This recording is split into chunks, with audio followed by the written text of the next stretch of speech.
All right, this was the Feast of Tabernacles. So what I'm doing today is I'm going to recreate what I gave at the Feast of Tabernacles because we couldn't broadcast, basically except up in Syracuse. And Jeff spent a lot of time every afternoon and every evening rendering everything and trying to put it up online with a very slow upload and have it ready for somebody the next day. So it was working because I got emails from, I think it was Australia and from Africa, so they caught everyone but the last day. So it didn't fail. But what happened is we didn't have good quality being able to do it that way. So I wanted to recreate this because the series today, it's the waiting series that I was working on. And it's a very important series because it's going to give you what we're trying to do as a church. What are we supposed to be doing individually? What is God doing? All these things come in together before Christ returns, during and then after the return. So what I wanted to do today is project today is we're waiting for the return of Christ. So this is going to be part one of the series that we did at the Feast of Tabernacles. In some places I was able to do two. One place I was only able to do one. But when it's all finished, I'm going to be doing 3 parts of the waiting series. And it'll be the next 3 weeks. I'm going to do them in a row consistently. So if you're tuning in and you want to catch all 3, that way we can put them together into a package, because it isn't going to deal just with prophecy. It's going to deal with events that affect people's lives while we wait for the return of Christ. Basically, is the foundation for this. So as we're waiting for the return of Jesus Christ, it says in the book of Acts, "You men of Galilee, why stand you gazing into heaven? This same Jesus, which was taken from you into heaven, shall so come in like manner as you have seen him go into heaven." So they were standing there, they were watching, and he went up, and they were just waiting to see what would happen next. So the question comes in when you think about this. Let's begin with a question from that point of waiting. What are we supposed to be doing while we wait? All right, so it's a fair question. So I'm going to do this almost in Bible study style, but actually more in lecture and leadership style. Because this is, as I was going through it, I said, I remember teaching some of these things when I was, teaching classes to social churches, certain churches, and some ministry conferences we went into, and also one-day workshops. I don't know if anybody here remembers the one-day workshops we used to run here in New Orleans. I know Danny does, because he was sitting at that podium from morning till night running the sound system for us many, many years ago. And I know some of you sitting in the audience were in that. So what are we supposed to be doing while we wait for the return of Christ? After all, we are commanded to be, you ready for this? We're commanded to be doing. Now, that sounds like an awkward sentence. But actually it's not, because it comes from a scripture, believe it or not. The scripture is found in Matthew 24 and verse 46. "Blessed is that servant whom his Lord, when he comes, shall find so doing." All right, so there we have a command. We have a promise of a blessing that when Jesus Christ comes, that you and I are supposed to be doing. Doing what? Okay, all right, so we got to be doing. So now let's go into doing. What are we supposed to be doing? Remember what Jesus said here in the book of John. Jesus said, "My Father has been working until now, and I have been working." Well, obviously it involves work. Right? So it involves work. Look at verse 19. And Jesus said to them, "Most assuredly I say to you, the Son of Man can do nothing of himself, but what he sees the Father do." So here we see Jesus is doing, and the Father is doing also what the Father sees the Father do. So the Father's doing. So the sentence sounds pretty cool when you think about it. So when he comes back, what are you going to be doing? What are you doing between now and then? Well, we got to be doing. "For whatever he does, the Son of Man does also in like manner." So there we have the lead in to where we're at. So Jesus sees the Father do it, he does it. And Jesus says, "What you've seen me do, you do." So there we have the pattern of doing. But see, but Jesus' doing is different than your doing.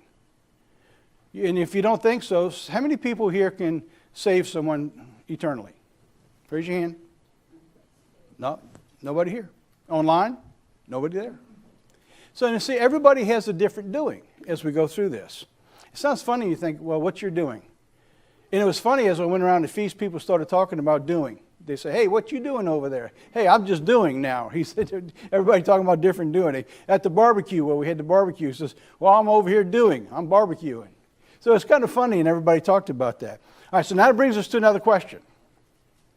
All right, you ready for another question? I love doing these kind of things, so I love going through questions. And it's through the questions you begin getting answers. Doing what? Well, everybody has something we're supposed to be doing. Now, I don't know what everybody's doing is. My doing is different than yours. Yours is different from someone else. But everybody has to be doing. That means you got to be doing something. And it has to pattern what you see Jesus do or has done in the Bible. So we go doing. But if we go one verse beforehand of 46, it says this in verse 45. Who then is the faithful and wise servant whom the Lord has made him ruler over his house to give them meat in due season? All right, so then you go to 46. He's given us power and authority over his house to give meat in due season. Now, in the past, you might think, well, that's just for the ministry, but it's not.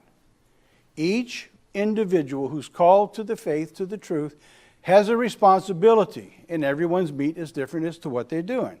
So we know in verse 45 is we're supposed to be doing when Jesus Christ comes. And of course, we all know that doing, when Jesus says, all the verses that lead up to verse 46. In Matthew 24, when you think about it, that's the Mount of Olivet prophecy. So that goes through all the prophetic events. That talks about the tree, the fig tree, when it's beginning to bloom. Talking about the servants who's wise and taking care of God coming in and saying, if not for you, all flesh would be destroyed.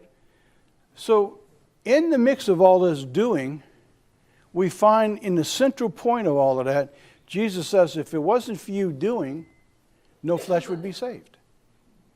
That's amazing when you think about it. So how important is doing? Right, so you look at the Laodicea church in the book of Revelation, they got lazy, they wasn't doing anything. Jesus said, I wish you would return to your first love. I remember my first love in the church. I was only 20 years old, and I got so excited, I wanted to tell everybody about what I knew, because I knew they were going to love it just as much. You're all laughing, you went through that, didn't you? They could care less and wish you would just shut up. You want to clear a room, just walk in the room and start talking about God. And little by little, I've done that a couple of times just to watch. When they think you're not watching, they'll sneak out. Before you know it, your audience gets smaller and smaller and smaller. And there you're left, the poor guy that you're talking face to face with, they can't get away. And so it's like that with you and I. God says you've got to be doing. So how do you do? Well, you go back to that first love and you let God fill you with that zeal, with the spirit, the excitement. And then you begin letting God work through you to begin doing. So we're supposed to be giving people meat in due season, as God says, but everyone's doings are not the same. So here's what I'm going to ask you to do in part one here. When you go home this week, think about what it is God has gifted you with. You will find your doings are directly proportional to the gifts that God gave you. Now, that doesn't mean you have to be preaching. Y'all remember Miss Annie? To everybody who's online. Miss Annie, when she was in our church, she was an elderly lady. She had the most beautiful smile. You know, everybody would want to meet Miss Annie. And she would have to walk with these canes in her arms because when she was younger, she had polio. So she couldn't really walk everywhere. We decided when we started doing our growth and our program involvement here to grow the church, we put Miss Annie right near the front door. And so she would come in and she would sit down at the front door. Now, other people would go get her a cup of coffee, see if she wanted a little snack, bring in a little dessert or something. And so now her sitting at that front door, she's got other people doing to help Miss Annie. Her job was to say hello to everybody who came through the door. Her doing was to share the zeal of that smile and that friendliness to everybody who walked in that door. Everybody knew Miss Annie and loved her. Now, everybody's got a job and got a responsibility. So what I'm asking you to do is go to God and ask God, I said, what's my responsibility? We know Clayton does with music, Others do actually with cooking. It's some great food that comes through, and all of us are benefited from all of that. Everybody has a different talent, spiritually and physically. So there's 3 areas of doing. I'll break it down to that. 3 areas of doing. First, individually. And that's the one I just talked to you about. Individually, go to God and see what it is you can be doing. And ask God to bless you. For example, I'm going to give you an example, and I'll put you on the spot today, probably today only. Everybody had a responsibility here, whether you thought about it or not this way, of doing today. Everybody in this audience. We had announced a potluck. We announced a potluck, right? What did you bring? Honest to goodness, I'm serious. What did you bring? How much time and effort did you make to bring that dinner, that food? You might say, well, I'm single, I can't cook.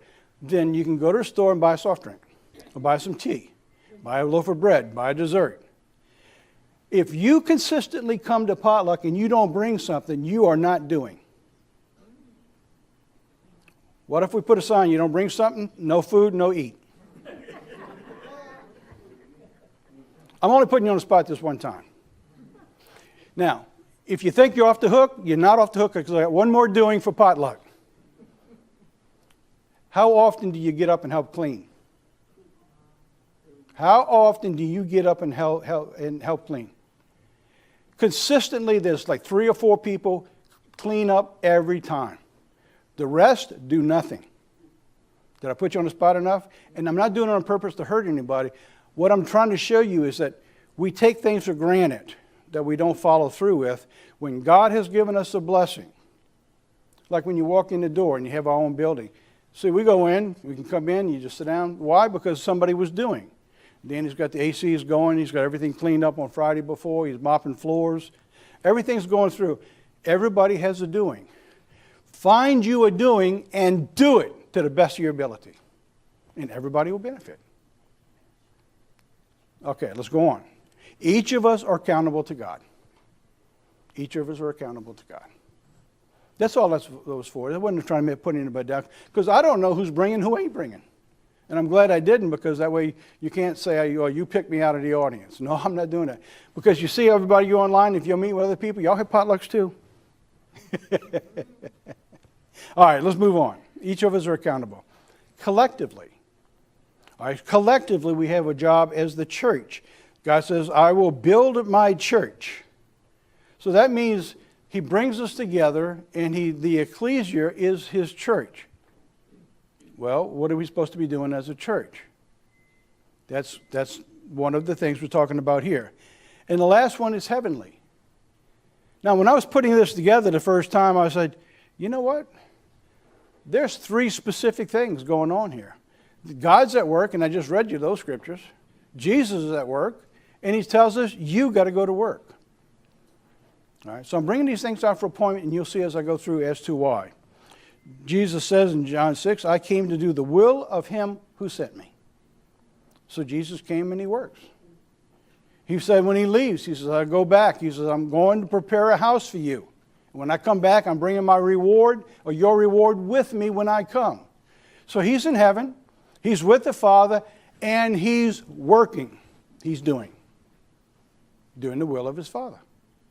So today what I'm going to do, I'm going to begin part 1 collectively. What I want to do today in this collectively, I want to show you the vision, the path, and what we're trying to do as a church. In other words, why do you tune in here to watch our program? Why do you donate your tithes or your gifts to this church to work?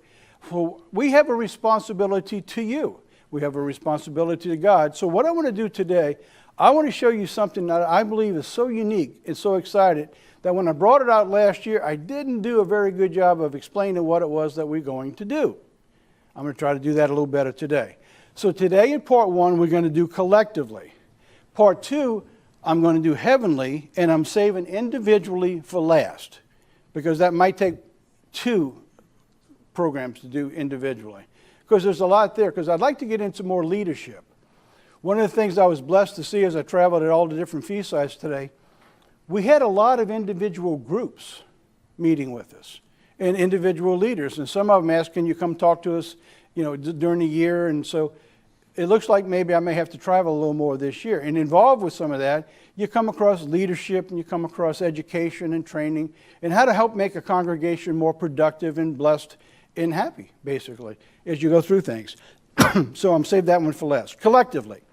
So now let's get into this collectively and see where we're at. Well, we start off with a dilemma now. So now we're going to go talk about the church, but I got a dilemma. Sometimes we become so familiar with something that we can glaze right over what is staring us in the face. I already gave you one. What was it? Potluck. We knew you have a potluck, you don't plan for it, you just come. Because you got so used to coming here, you don't think about what it is you're supposed to be doing when you get there. Now that's food. How about spiritually?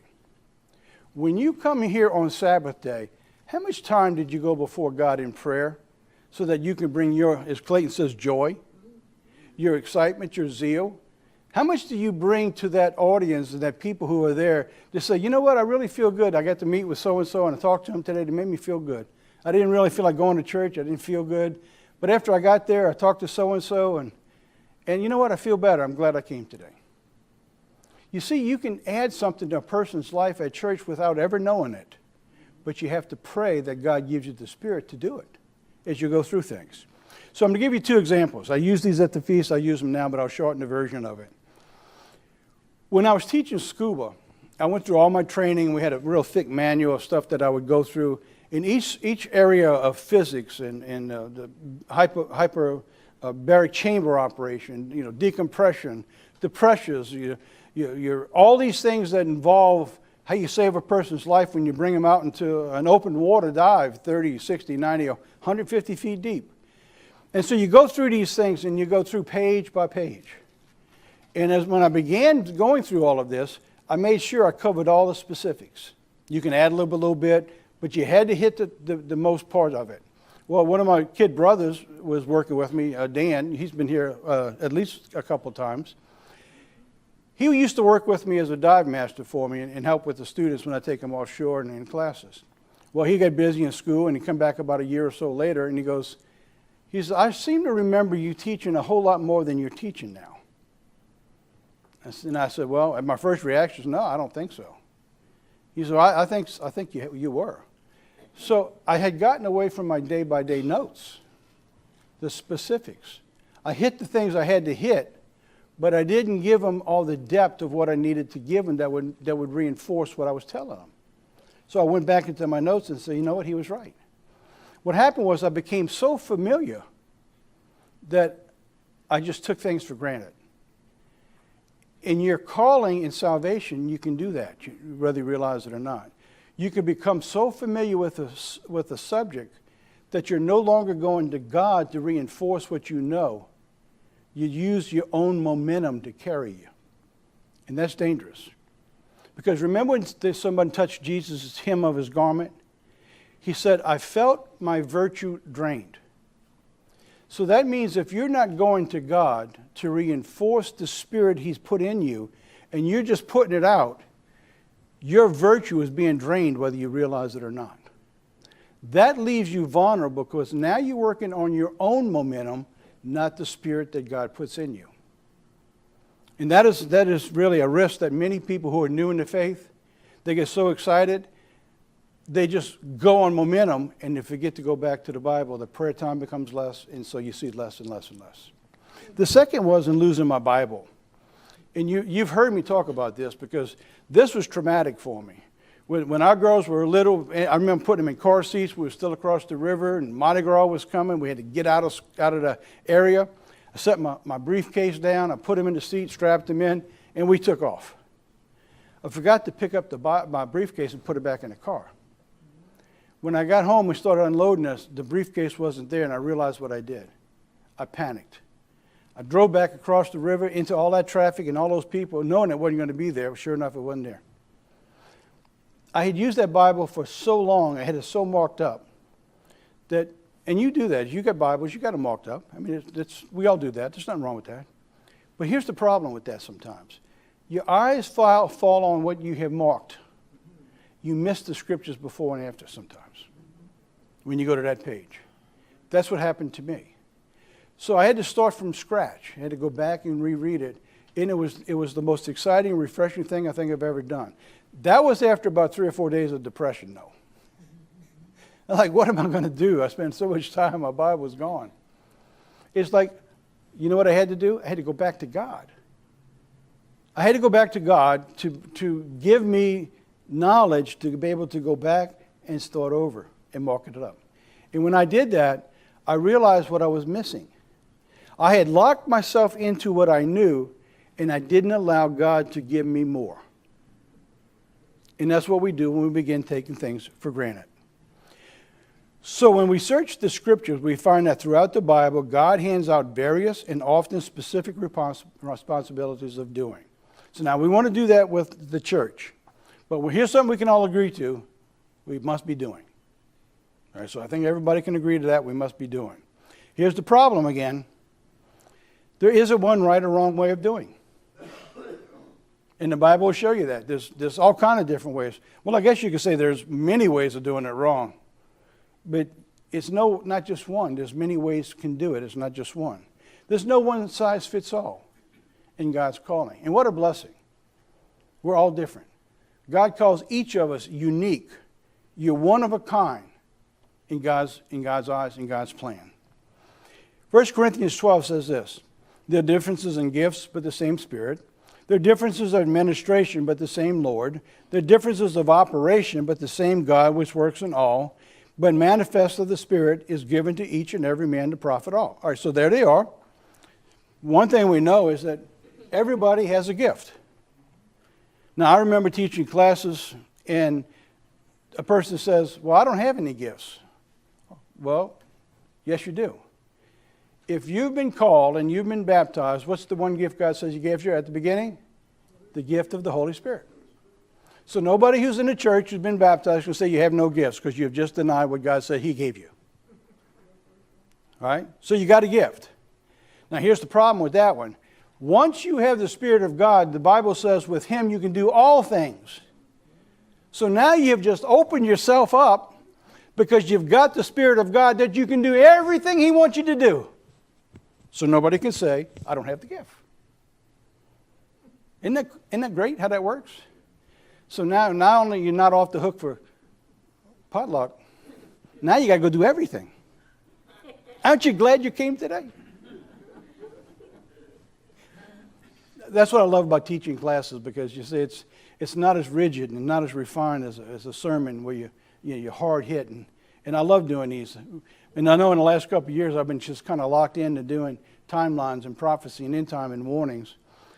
But I want to do some of these this year because we need to bring in a lot more people who need to teach their children and their families what's going on. So now let's take this now. I'm going to break this down. It took a long time here at the beginning. I wish I didn't do that, but I did. Look at verse 4. There's differences in gifts, right? All right, so watch what these few verses say. There are differences of gifts. Gifts can be individually or collectively given.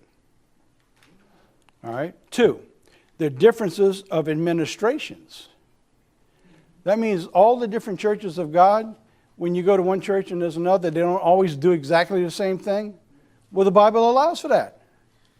You know, it's not that one's right and one's wrong, because the Bible says there are differences of administrations.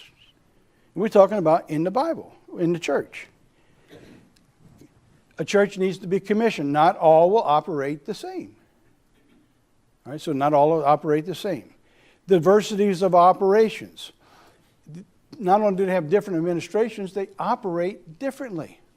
A small group is certainly going to operate differently than a group with 150 people sitting in the audience. So there's differences of operations. Within the structure, the different responsibilities of each structure. All right, so this is the open door for everybody. There's no one way right and one way wrong. So we're doing things collectively brings us to the next question. Eventually I'm going to get to some answers, but we're getting to questions right now. How do we, the COGMI, do our part in doing? Now this is what I want to get to. I want to show you what God has blessed our work with, which I believe is unique, and where we're just in the beginning stages. And I think God has positioned us to be able to move into the next phase of the return of Christ in a very strong way. And I think in a very unique way. So it's going to require, now y'all might remember this, and if this is the first time you've seen this, I want to put this in. I use this box, out of the box thinking, all the way back when we started at our first leadership meeting at the feast in 2006. The same thing. We actually did here at the leadership conference when we had over 100 some more people here. It was the Fishers of Men conference. You remember that? So we used it there too.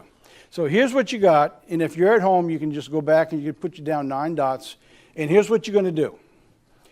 You're going to connect all the dots. You're going to use 4 continuous straight lines. You can't zigzag. You can't take your pen off the paper and move it somewhere else. Once you start, you cannot take your pencil off the page. So what I'm going to do is I'm going to tell you, take 4 lines and connect all these dots. This is called out-of-the-box thinking. See, we're a small church. We are commissioned to do what God says in Matthew 28. Preach the gospel and teach the gospel. Preach and teach. That's the commission. Every church has the same commission. Every church is not going to do it exactly the same, because what we can do here as a small church may be different than somebody's bringing in $20 or $30 million. Might be totally different. Nevertheless, we all have the same commission as the church. All right, so there's our box. So now I got my dots in my box. So now what I need to do now, I'm going to take this box and I'm going to have to use the lines out of the box thinking. You ready? 1. There's my first line. My first line went completely out the box. That's why it's out of the box thinking. 2, straight line, out of the box thinking. 3, and 4. 4 lines. I connected all the dots. This cannot be accomplished in any way, shape, or form if you don't go out the box. It has to be out the box. Can't be done any other way. To some degree, that's what we're doing with the church now. We had to come up with a way, and I believe God's blessed us with that way, for out-of-the-box thinking. How do we go forward? And some of the things we had to contemplate is that at the end time, we know income's going to be less. We know there's coming a famine of the word. So what we had to do is find a way that we can continue and expand the work as much as we can until God calls it stops, knowing that the resources are going to get less and less from God's tithes. Now, one of the ways that God's blessed us as the church is He's adding new donors and sponsors coming in. But our donors and sponsors, for the most part, are elder people. That means they're on Social Security or they're on retirement. In other words, their income levels in their life have dropped, because the messages that we have been primarily focused on is end-time messages. And younger families and kids, they don't want to hear that. They want my life out there. Don't talk to me about this. Not realizing what's on the other side of this coming of Christ is so much better. But because of that, we knew our income levels would be less per person. All right, so you with me on that? So these are things we come into play as we begin to think about that. Now, that brings you to another question. Knowing the times in which we live and the events to unfold in the very near future, how, and more importantly, where do we position the church going forward in doing the work when Christ returns? Now, this is kind of funny, because last year I talked about the Joseph Project. I'm going to tell you that in just a second. So in the Joseph Project, I was so excited last year at the feast. I talked to you just off the top of my head about what was going on. I was giving you the vision and the dream. I didn't give a lot of specifics. So people started writing in, and they writing in like this land's going to be the Shangri-La. It's going to be It's going to be the promised land. We're going out there on the Joseph Project. We're going to be hiding for the feast. And people say, I'm going to get me a camper and I'm going to take my plot of land on the Joseph Project. So I told Hardy, I said, where are these people getting this idea from? She said, from you.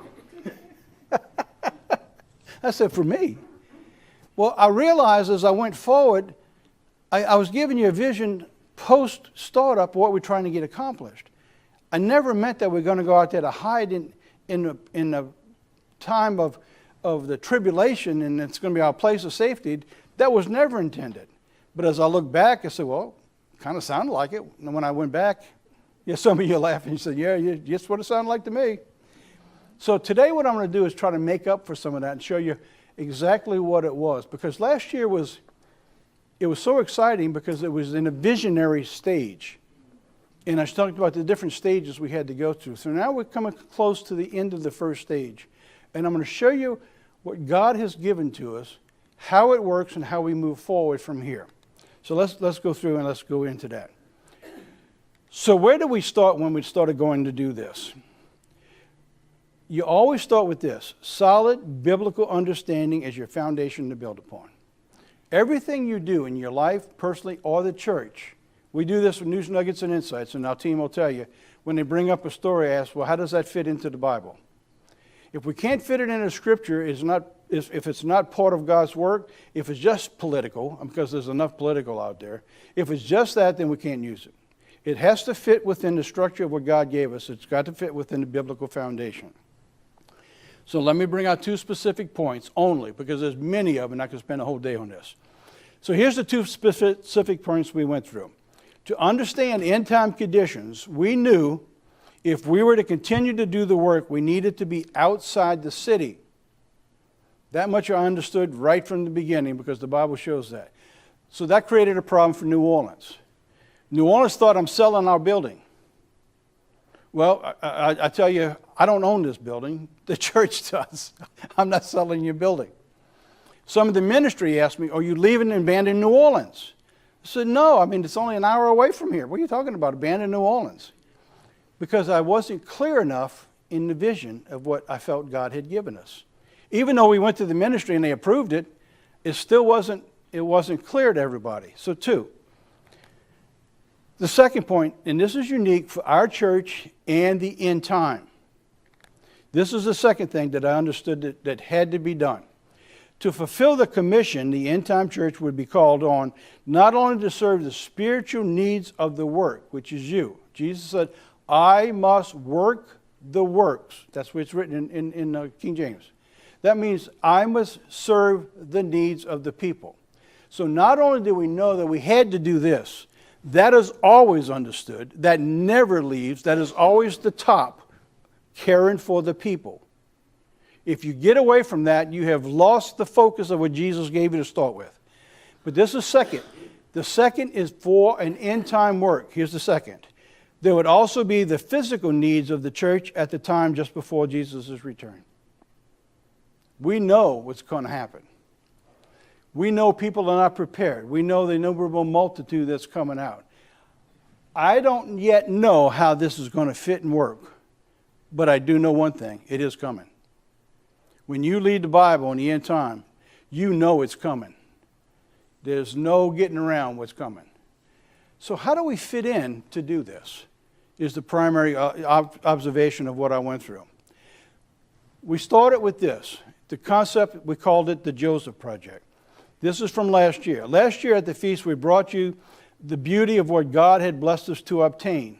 This year, what I want to do is I want to show you the transformation of a sleeple rural farm to a functioning, productive tool to accomplish our part in the commission for our church. So that's what I'm going to do now. From this time forward, I'm going to show you going forward how this operates and fits into our plan of a church fulfilling the commission going forward.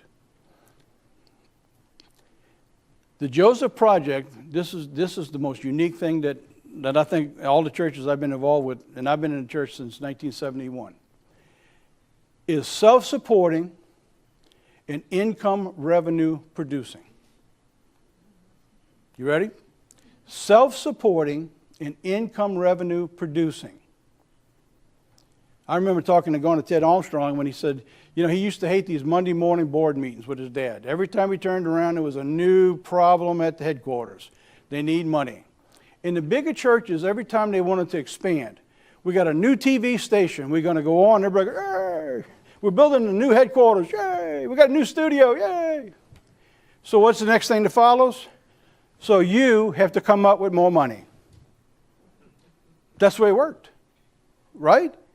That's the way it worked. Now, that always troubled me, and even Mr. Armstrong said it always bothered him. He never put that burden on the people. And we're, God willing, we don't do that to you either. Don't get me wrong, we need the funds because everything keeps going up. I think Jeff showed me some of the countries we're mailing mail to now. One magazine that we send out or one letter is between $2.50 to $5 for just one mailer. For one mailer, almost $5 for a magazine. And 99% of the people that go out of country never support a dime. You still can't change. Freely you've been given, freely you give. You have to trust God. So, yes, we do need income, but not on the burden in the back because of our expanding. So now, with that said, let me go through this. All of the expansions and everything that we're building right now that I'm going to show you today is being paid for from the bottle production and the land itself. Now that's amazing.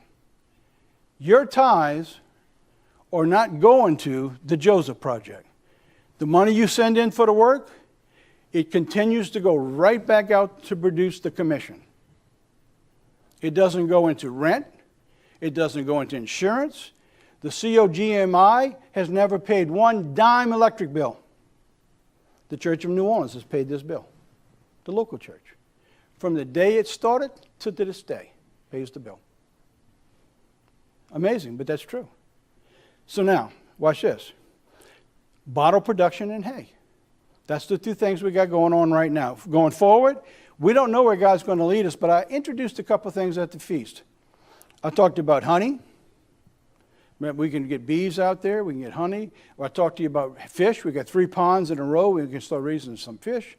But the problem is all of that I can't send to everybody. You know what I mean? It's like, how do you produce fish and you freeze it and everything you got to go send everywhere? But there's things that God can teach us. So one of the things we talked about is specialty seeds. In fact, today when I got in on my briefcase, there was a magazine with seeds. Places I went to, people said, hey, I got bee stuff. I've never used it. I've been having it. It's yours. Another person said, look, I've got a big giant greenhouse I can help you with. So people want to help. And now we're going to figure out how do we use that help when we incorporate it all. The development of the Joseph Project will have 2 divisions.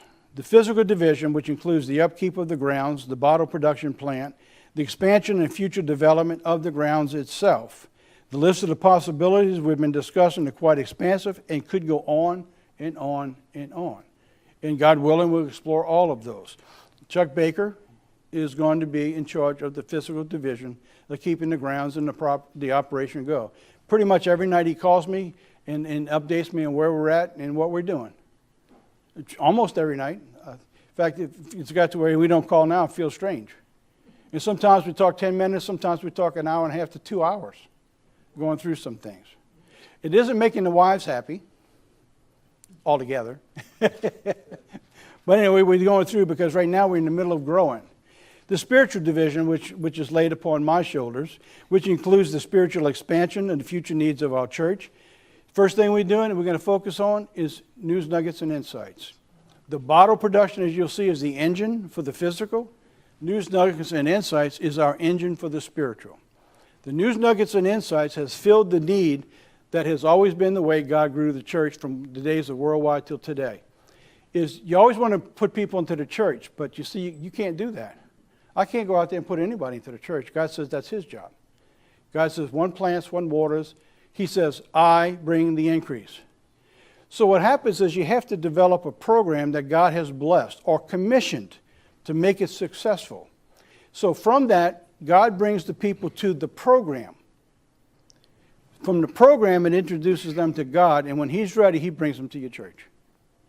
That's the way the churches always went. That's why there was the World Tomorrow program. And that's why the CGI has done the same thing. Ron Dodd did that, and that's what we're doing because that's what grows the church. This will include developing a new studio, like we did here. We built this. We just built all this ourselves. Now we're going to get out there and try to see what we need to do, build a new studio for out there. Also for expansions of future conferences and hopefully maybe a feast site out there. Right now we can't do it because there's nothing out there. In fact, you got to go 20 minutes for there's even a hotel around there.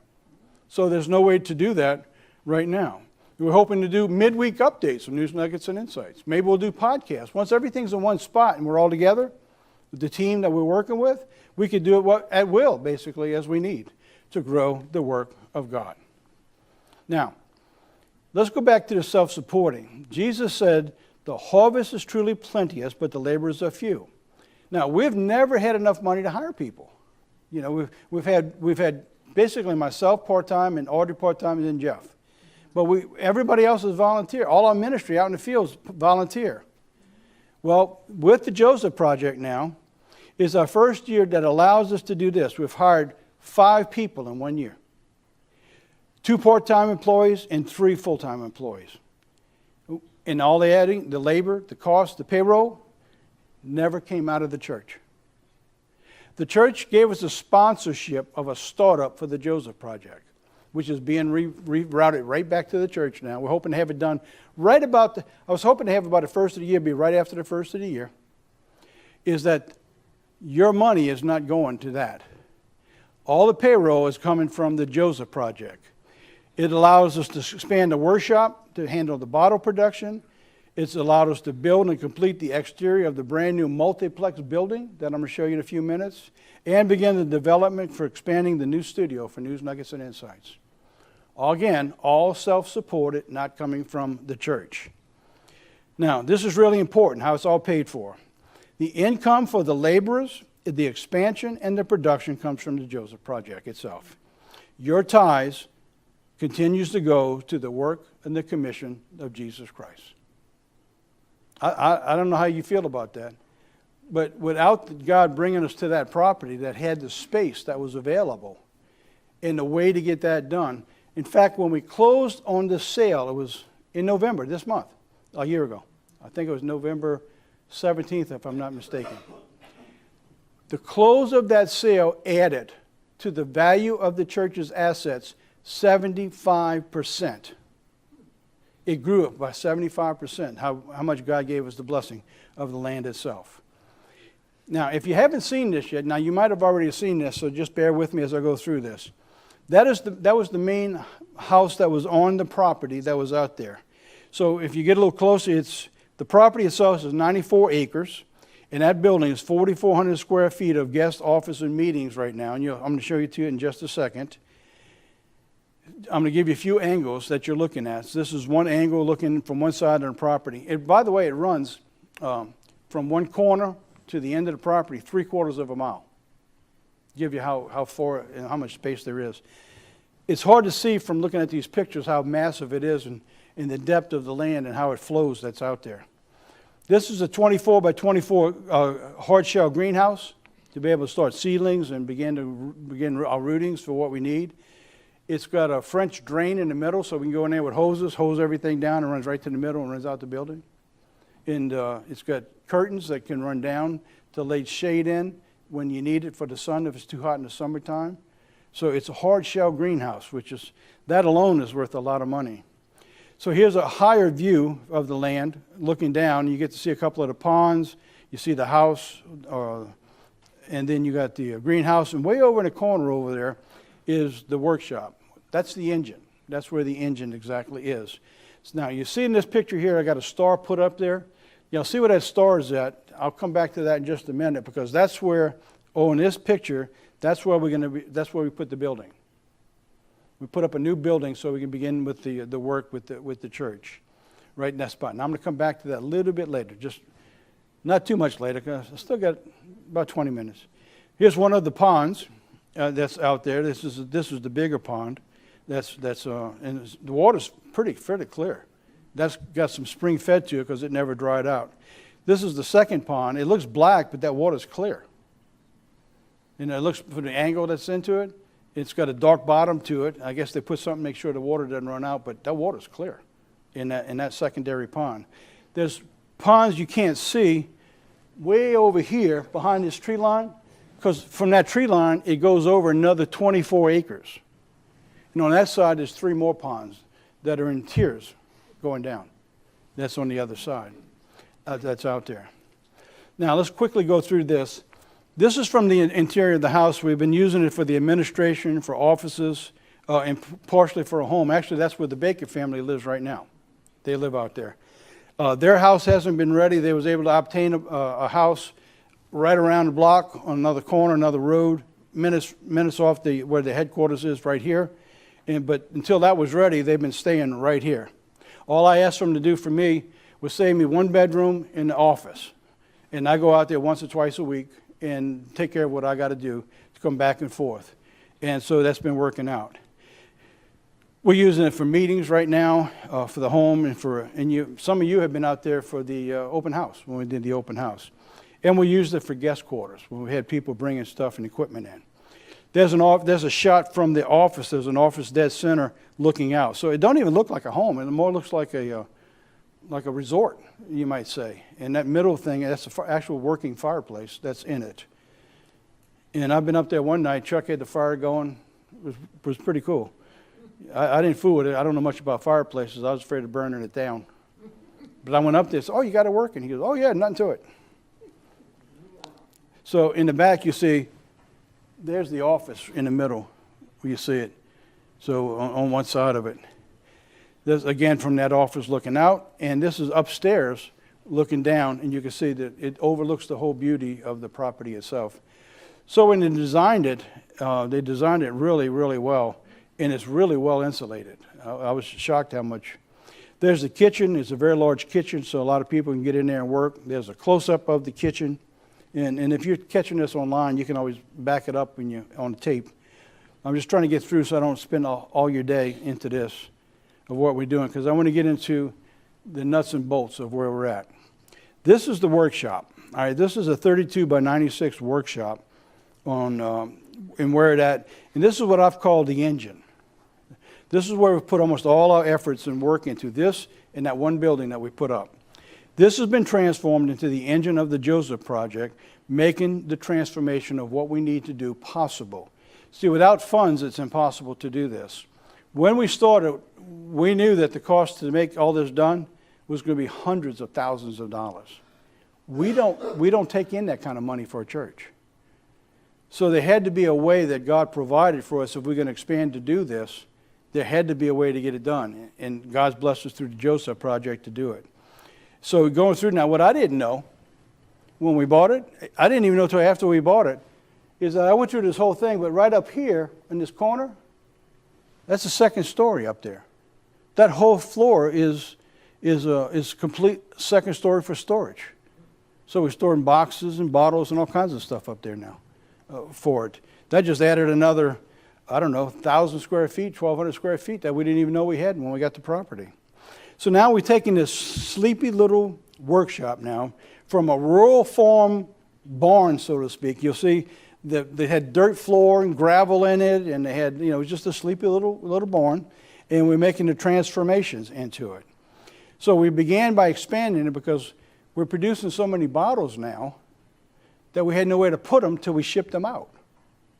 So we went through 3 phases of adding concrete and beginning to expand that building so we have the storage. We had to buy a fork truck to be able to move everything around. We just placed an order for the first time. We were getting little pallets of plastic to make the bottles. We just placed an order for an entire truckload of plastic now. 40,000 pounds of plastic coming in on one order. So we had to find a place to put everything. So it went from this to this. So you see cement floor and you see machines and production going on inside of there. All right, so this was another side of it. And see that car? Somebody wrote in and said, "Who got the car?" Nobody got the car. We didn't buy the car. That belonged to the guy who was taking care of the property out there. That was his car. Nobody got the car. So it went from that to this. That's the other side. So we've taken up an entire section with tools and equipment and machines, and now we've expanded the machines to another side. We got 4 massive machines out there working, producing bottles. Well, they're not all working yet. A couple of them kind of still broke. But Chuck's got them pretty much going. We bought used. Everything we bought was used. So here's the bottle production plant, where it's going. See that one picture in the upper right-hand corner you're looking at? That's just one of the machines for the production. That's the last one that we just got in. On the bottom right, you see all the boxes on the outside? When we had nowhere to put the bottles before we did the expansion, Chuck would have to go out there and his family and cover them all with plastic and tarps so they wouldn't get wet until they were shipped out. So we went through this whole process, and you see it on the bottom left-hand side. We've had to go through massive electrical upgrades. I mean, Danny's laughing. He's been out there. He was so sick one time that he was out there that I drug him. It looked like Weekend at Bernie's. Remember Weekend at Bernie's? So I told Chuck, go buy this is true, go buy an air conditioner and get ready for him. Blow it on Danny. Set him in a corner, blow the air conditioner on him, keep him alive. We can't kill him. But I need him to fix that electric. Chuck laughed. I said, no, I'm serious. Danny's laughing because he knows I was serious. It's just, you go back, you look at some of this stuff, it gets funny now. It wasn't funny then. So here's the production plan. Let me show you this. The plant has been blessed to receive in contracts to produce over. When I brought this to y'all last year, it was a dream. We didn't know if we could get a bottle. We had no idea what would be done. When I contacted Chuck and the Baker family, he and his wife were both working. I said, we have enough money, I can pay you for 1 year. If this doesn't work, I don't know what we'll do the second year. They took an almost 50% pay cut to come here. Honest to goodness. I don't want to embarrass him, but pretty much that's what it was. Without a hesitation, he says, count me in. And it started with a dream. Before he got here one night, on the way here, he got a phone call for his first contract. Before we had any equipment, before we had any power or anything. And the person said, how quick can you start producing for me? Since that time, we got contracts now for over 2 million bottles in our first year. 2 million bottles. From January to March, with the help of the church, like volunteers like Bruce Chapman, because we found used equipment. Sometimes it was in Ohio. We give them a call, can you bring it down? They get in their equipment, their trucks and trailer, and they pick it up and bring it to us. They stay overnight at the house, at the property out there. So we didn't have to put them up anywhere because there was places to stay. Dave Zamitis and his son-in-law, Truman, came down another time. So people have been doing work to help get this thing going and moving the heavy equipment. From April to June, we began setting up to run. So from January to March was obtaining the equipment. Then from April, after March, from April to June, it took 3 months to get everything set up, change the power, get everything running. And then from mid-June, we began producing bottles. From mid-June to just before the feast, we produced 640,000 bottles. Those are sales that goes out. They're shipping them out by truckloads now. Full truckloads, 45-foot, 53-foot trailer truckloads of bottles going out. God willing, we get these last machines running like they're supposed to. We think we can ship out 1 truckload a week out of that plant out there. All the profits, 100% of the profits goes right back to the church for its expansion. These are the bottles that we're producing. So what I was going to do now is I'm going to ask Chuck to come up and just briefly say a couple words about the production and what this is, and then I'll be back to finish the program. So he's coming up. But our bottles are in Walmart. We make them for the manufacturer, put the fluids in them, they put the labels on them, and they ship them in. So you take it over. Hey, I tell you, it's mind-blowing what we've been doing here, like Tom said, but you know, the thing that God does for us is He prepares us. And for me personally and my family, we've been running bottles for years and years. I started in 1970. My dad started his own company making bottles. I was a year old. So I was raised up in it. But I had no idea all these years that God was training me and my family for this. So we have no idea what God's got in store for us. And there's a lot more coming. We're going to keep updating. We'll keep updating everybody as we go. But like he said, here's where we are right now. It's amazing. And it's mind-blowing what God's done for us at the Joseph Project. So it's you'll get more and more updates, that's for sure. But it's been amazing. Well, I didn't know he was going to be that brief. I said, don't be too long. So that was brief. So, I mean, can you imagine that? Ryobi, mechanically in a bottle, the ethanol shield. These are big product manufacturers that we're producing bottles for. And his biggest problem, you know what his biggest problem is today? We can't produce enough of them. The people who's buying them says, look, how many machines you got available? I'll use every minute you got. I will buy every minute of time you got to produce as many bottles as you can for me. Isn't that amazing?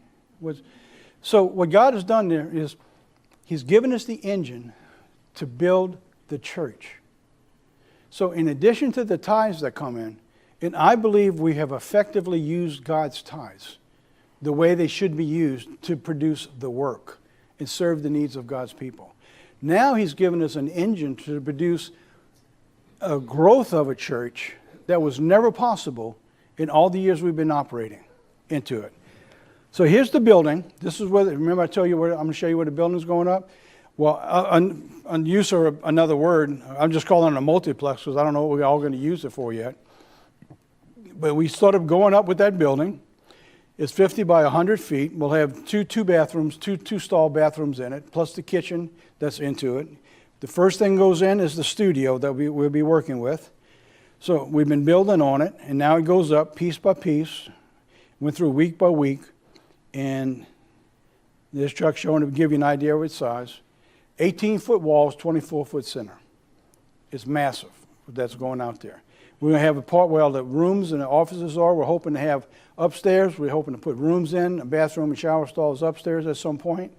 The power should be going in hopefully this week to it.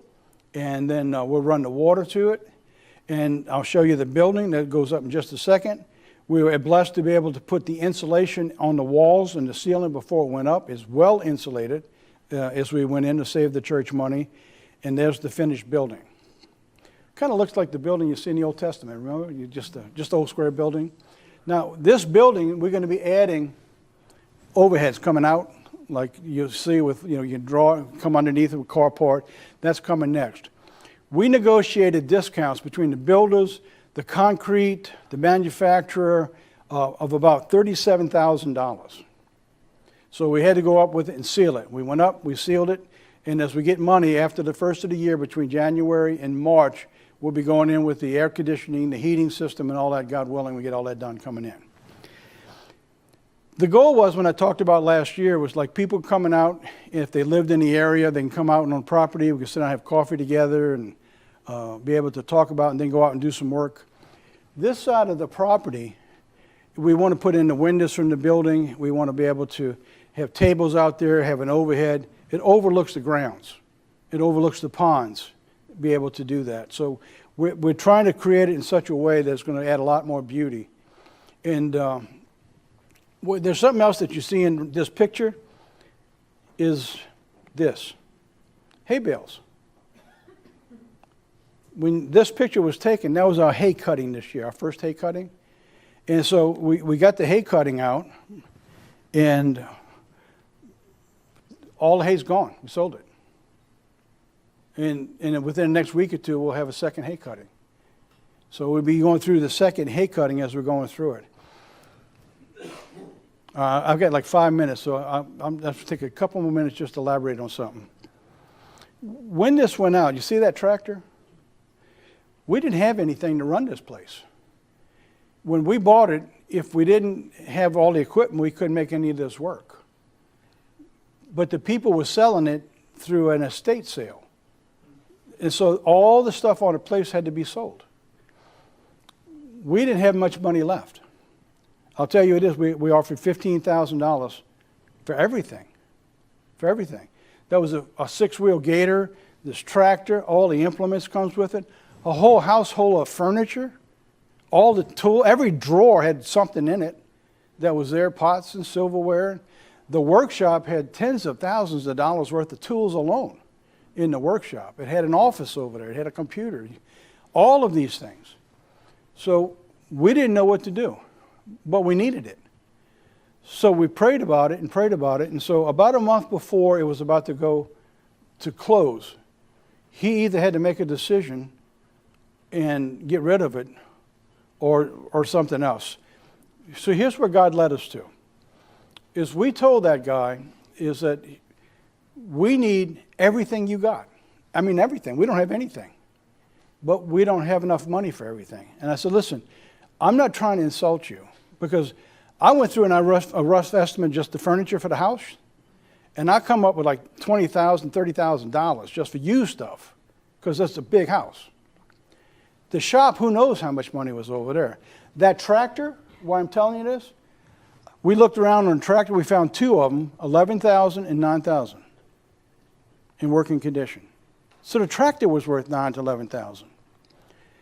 So here's what I wrote it all down. I said, here's what we can offer you that nobody will. When the buyers come in and they take an estate sale, they're going to give you pennies on the dollar. You're not going to get your money out of this. And his time was running out. I said, we can offer you something that none of these guys can offer you. I said, we're a church. We can give you what we got, and you have a value of what you think it's worth. You know, it's got to be an honest value, because if you get audited, you got to go to the IRS with it. You tell me what you think it's worth, and I can give you a tax deduction for the difference for a donation to the church. 2 days later, he says, I'll take that deal. So we got everything out there for $15,000. And they cleaned us out. They took all the rest of our money. So God gave us just what we needed to make this work. And you know what? This guy, when he gave me he says, we think it's worth this much.